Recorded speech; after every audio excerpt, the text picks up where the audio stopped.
Matapos ang magulong insidente sa isang rally sa Pasay City kahapon, pinaalalahanan ng pulisya ang mga organizer ng mga kilos protesta sa SONA sa Lunes.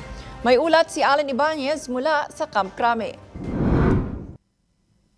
Nagbigay babala ang pambansang pulisya sa mga organizer ng mga kilos protesta sa Lunes, kasabay ng ikalimang State of the Nation Address ni Pangulong Ferdinand Marcos Jr. Ito'y para sa mga posibleng manulsol sa mga rallyista na maaaring magdulot ng gulo at maghasik ng karahasan.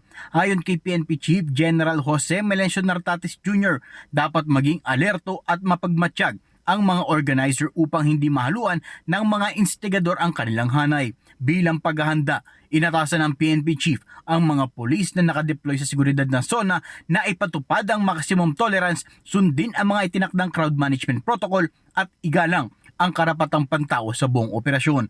Handa rin ng pulisya na ipatupad ang batas, pero mahalaga ang kooperasyon ng mga lalahok, lalo na ang mga organizers sa pagsunod sa mga nakasaad na kondisyon sa permit upang mapanatili ang kaayusan ng aktibidad. Yun lang nga po, siyempre, pagka meron pong nagkaroon ng nagkagulo at na-endanger na yung safety po, especially of the general public, ay kailangan na po natin gumawa ng aksyon. Ipinag-utos din ng PNP Chief ang pagsuot ng body cameras at iba pang recording devices para mapalakas ang transparency at pananagutan ng mga pulis sa pagpapatupad ng seguridad.